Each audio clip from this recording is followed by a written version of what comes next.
우리 옆 사람과 인사하시겠습니다. 반갑습니다. 축복합니다. 사랑합니다. 네, 날씨가 많이 쌀쌀해졌습니다. 가을이 오는가 싶더니 겨울이 온 것 같은데요. 네, 우리 이제 에어컨 지난주에는 에어컨을 틀었는데 오늘은 히터를 틀어야 될 것 같은 그런 날씨입니다. 날씨 용어가 하나 더 있어야 될 것 같아요. 선선쌀쌀하다. 선선한 것도 아니고 쌀쌀한 것도 아니고 선쌀하네, 뭐 이런 말이 있어야 될 것 같습니다. 이럴 때 감기 많이 걸리시니까 우리 남 눈치 보지 마시고 겨울로 꺼내서 따뜻하게 아침 저녁으로 입고 다니시기를 바랍니다. 오늘은 성막에 대해서 은혜를 나눠보려고 하는데요. 성막의 그림을 준비했습니다. 성막은 이렇게 생겼는데요.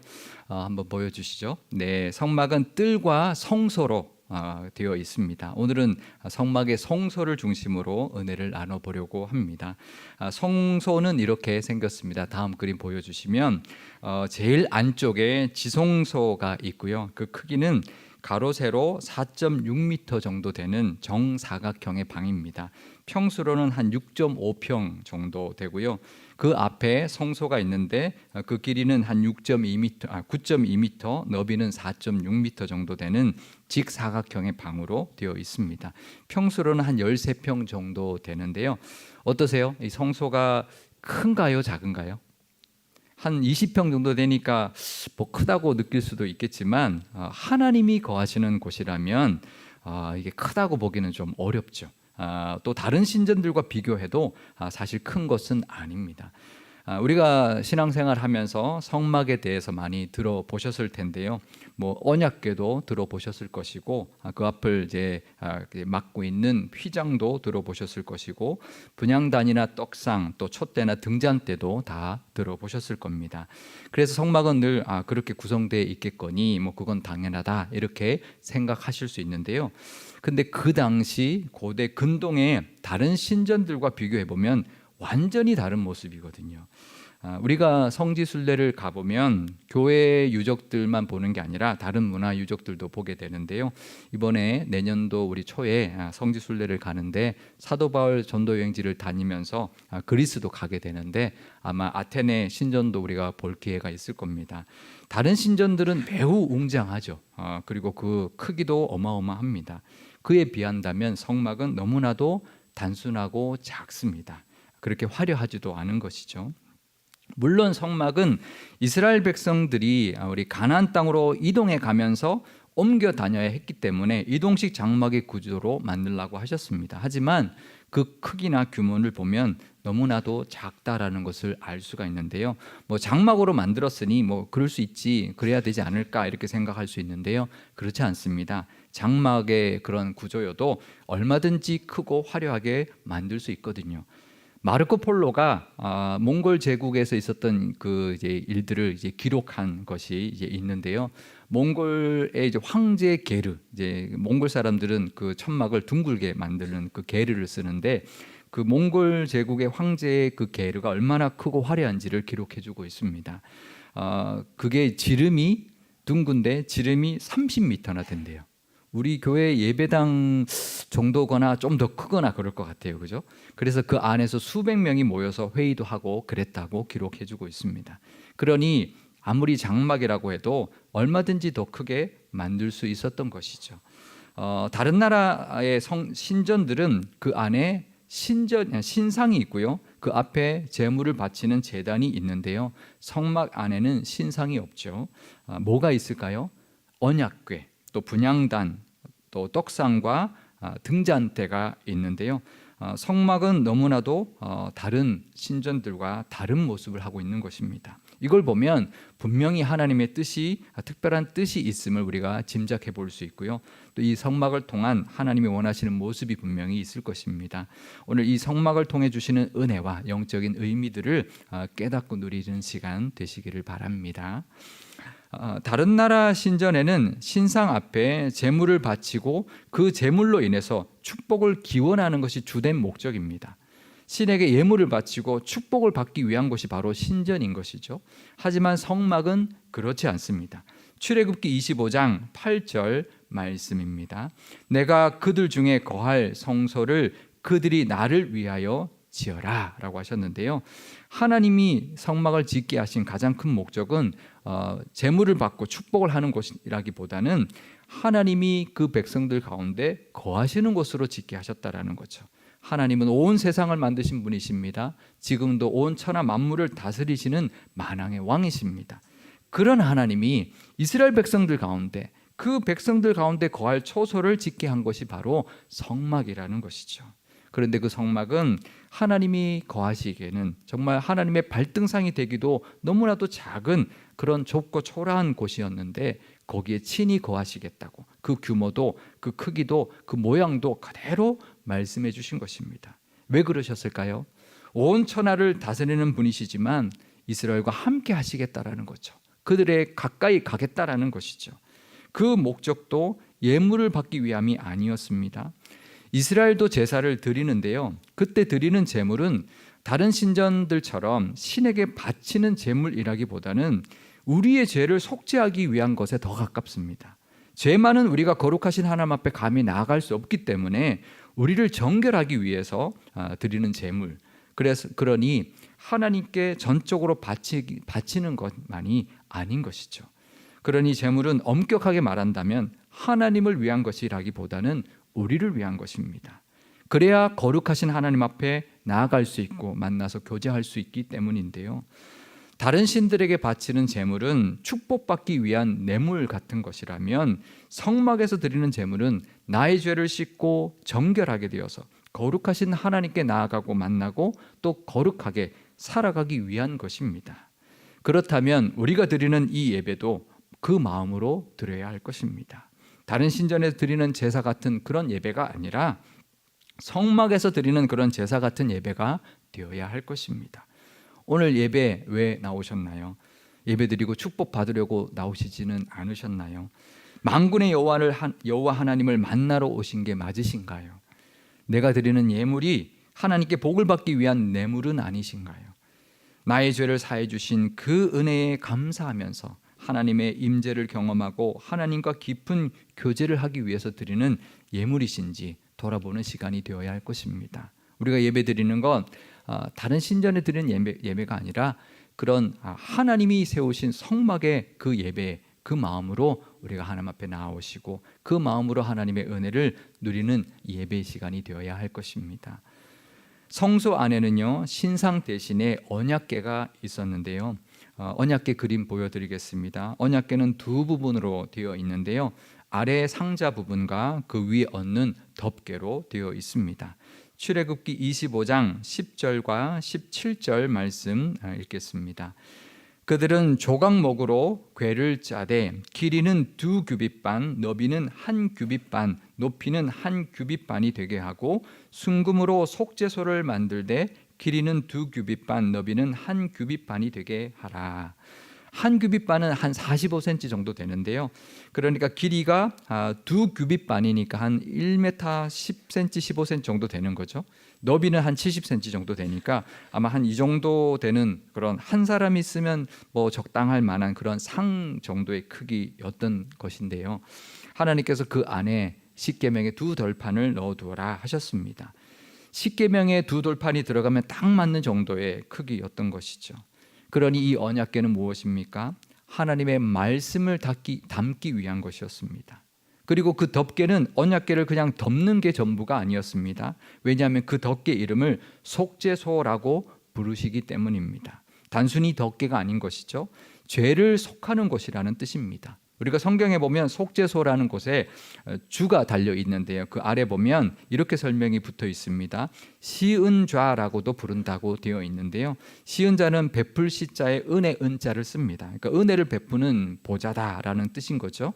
근데 우리가 은혜를 베푸는 곳이라고 한다면 하나님이 거기서 복을 주시는구나, 복의 은혜를 생각할 수 있는데, 그 히브리어 원어 카포레트를 번역한 것인데요, 이 카포레트는 속죄하다, 덮다, 그러니까 죄를 덮다라는 의미를 가지고 있는 것이죠. 그러니 단순한 축복이 아닌 것입니다. 축복의 은혜를 베푸는 게 아니라 속죄의 은혜를 베푸는 곳이다라는 뜻에 더 가까운 것이죠. 그러니 하나님께서 그곳에서 속죄의 은혜, 또 우리에게 베풀어 주시는 속죄를 베풀어 주시는 곳이라는 것입니다. 그러면서 하나님은 이렇게 말씀하셨는데요. 출애굽기 25장 22절 말씀입니다. 거기서 내가 너와 만나고 속죄소 위 곧 증거궤 위에 있는 두 그룹 사이에서 내가 이스라엘 자손을 위하여 내게 명령할 모든 일을 내게 이르리라. 하나님께서 언약궤 위 그 속죄소 시은좌에서 이스라엘 자손을 위하여 명령할 모든 것을 모세에게 이룰 것이라고 말씀하신 것입니다. 이것은 거기서 친히 하나님이 말씀하시겠다라는 것이죠. 하나님은 그 좁디 좁은 성소에 거하시면서 죄 많고 말썽 많았던 그 이스라엘 백성들 가운데 거하시기를 원하셨습니다. 그런 것처럼, 그리고 말씀하기를 원하셨던 것입니다. 그처럼 하나님은 우리와도 늘 함께하기를 원하십니다. 그것은 이스라엘 백성들 먼 그 나라의 이야기, 먼 옛날의 이야기가 아니라 지금 우리에게도 원하시는 하나님의 뜻이 있음을 알아야 합니다. 이스라엘 백성들에게 그러기를 원하셨다면 우리에게도 그렇게 함께하기를 원하시고 말씀하기를 원하신다라는 것을 우리가 알아야 합니다. 때로는 우리가 부족할 때가 있습니다. 심지어는 죄 가운데 있을 때도 있습니다. 그럴 때도 하나님 우리를 떠나지 않고 함께하기를 원하신다라는 것을 알아야 합니다. 우리를 떠나지 않고 함께해 주실 것입니다. 그러니 우리가 이 성막을 보면서 나와 함께해 주시는 하나님의 은혜를 볼 수 있어야 합니다. 늘 우리를 떠나지 않고 함께해 주시는 그 하나님의 은혜, 그리고 그 가운데 거하시면서 말씀하시는 그 말씀 따라 하나님이 원하시는 거룩한 백성이 되기를 원하시는 그 하나님의 뜻을 따라서 말씀 붙들고 이 땅을 거룩하게 살아가야 할 것입니다. 그리고 하나님이 예비하신 가나안 땅, 젖과 꿀이 흐르는 곳으로 인도해 주시는 그 은혜도 우리가 누려야 할 것입니다. 이스라엘 백성들이 이끌었던 그 가나안 땅이 있다면 우리를 이끄시는, 우리 교회를 이끄시는, 우리 가족을 이끄시는 그 땅도 분명히 있을 것입니다. 그 하나님 앞에 나아감으로 늘 하나님의 인도하심을 따라 또 하나님의 말씀에 순종하며 그 하나님을 의지하며 살아가시는 저와 여러분 되시기를 바랍니다. 또 우리가 한 가지 놓치지 말아야 할 것이 있는데요. 우리가 집을 지으면 집을 이렇게 져라, 그리고 가구들을 이렇게 만들어라라고 말씀하실 텐데, 하나님은 그 외형적인 그 성막보다는 가장 먼저 말씀하신 것이 있습니다. 바로 언약궤였습니다. 건물보다 중요한 것, 그 외형보다 중요한 것은 하나님과의 언약이고 말씀이라는 것이죠. 그래서 그 언약궤를 만들고 하나님이 시내산에서 주셨던 그 10계명의 두 돌판을 그 안에 두게 하셨던 것입니다. 언약궤를 가장 먼저 만들어라. 그것이 그 말씀이 가장 우선이 되어야 된다라는 거죠. 우리는 하다 보면 자꾸 외형적인 것에, 겉모습에, 우리도 교회를 짓다 보면 겉에 어떤 외형에 더 치중할 때가 많이 있습니다. 우리가 뭘 하든 우리가 하나님 앞에 나아가고 예배하고 신앙생활 할 때도 겉모습에 치중할 때가 참 많이 있는데요. 가장 먼저 하나님 말씀하신 것은 언약궤, 그 안에 하나님의 말씀인 것이죠. 그러니 우리의 마음에도 가장 먼저 두어야 할 것은 바로 말씀인 것입니다. 우리가 신앙생활 하면서 외적인 것들이 먼저 우리 안에 잡고 있지 않은지, 우리 안에 자리 잡고 있지 않은지를 돌아봐야 할 것입니다. 주일 예배 마치고 돌아가실 때 뭘 담고 돌아가시나요? 교회에서 했던 모임의 즐거움, 기쁨, 그것을 들고 돌아가시나요? 물론 그것도 필요합니다. 교회 와서 위로받고 즐거워하고 기뻐하는 것, 그리고 세상으로 나아가는 것 중요합니다. 또 찬양 드리며 받은 감동이나 설교 중에 들었던 예화나 이야기로 또 그것을 품고 돌아갈 수도 있습니다. 그것도 중요합니다. 하지만 예배 중에 가장 중요한 것, 교회에 와서 주일에 하나님께서 주시기를 원하시는 그 말씀을 우리 마음에 품고 돌아가야 할 것입니다. 다른 것도 중요하지만 더 중요한 것, 더 우선이 되어야 될 것은 바로 하나님의 말씀이라는 것이죠. 늘 예배 나오실 때 내 마음에 먼저 담아야 할 것은 바로 하나님이 오늘 내게 들려주시는 말씀, 하나님의 말씀이라는 것을 기억하시고 하나님의 말씀을 통하여 또 하나님의 인도하심을 받으며 또 하루하루 또 세상을 살아가시는 저와 여러분 되시기를 바랍니다. 그리고 그 언약궤 다음에 만들라고 하신 게 무엇일까요? 바로 성소 안의 모습들을 제가 보여드리겠는데요. 성소 안에 이제 그림을 좀 확대해서 이제 보여드리는 건데요. 안쪽에 지성소에 언약궤가 있고요. 그것을 가로막고 있는 휘장이 있고 그 앞에 분향단이 있습니다. 가운데 동그라미가 분향단이고요. 그리고 양 옆에 촛대와 그러니까 등잔대와 떡상이 있는데요. 위치적으로 보면 언약궤 다음에 만들라고 하신 것은 분명히 분향단일 수 있는데 두 번째로 만들라고 하신 것은 바로 떡상이었습니다. 제일 오른쪽에 있는 떡상을 만들라고 하셨습니다. 떡상은 뭘 상징할까요? 생명의 떡으로 오신 예수님이죠. 하나님의 말씀 다음으로 중요한 것은 바로 말씀이 육신이 되어 이 땅에 오신 생명의 떡, 예수님이라는 것입니다. 그러니까 우리가 그 다음에 우선으로 해야 된다는 것은, 말씀 다음에 우선으로 해야 되는 것은 바로 예수님의 은혜, 십자가의 은혜라는 것이죠. 우리가 예배드리면서 말씀을 품고 그 다음에 붙들어야 되는 건 바로 예수님의 그 십자가의 은혜인 것입니다. 마태복음 26장 26절 뒷부분입니다. 예수께서 떡을 가지사 축복하시고 떼어 제자들에게 주시며 이르시되 받아서 먹으라, 이것은 내 몸이니라. 그냥 떡이 아닙니다. 그냥 내가 이 땅의 생명의 떡으로 왔다, 그렇게만 말씀하신 것이 아닙니다. 십자가에서 찢기신 그 살이 우리에게 생명의 떡이라는 것이죠.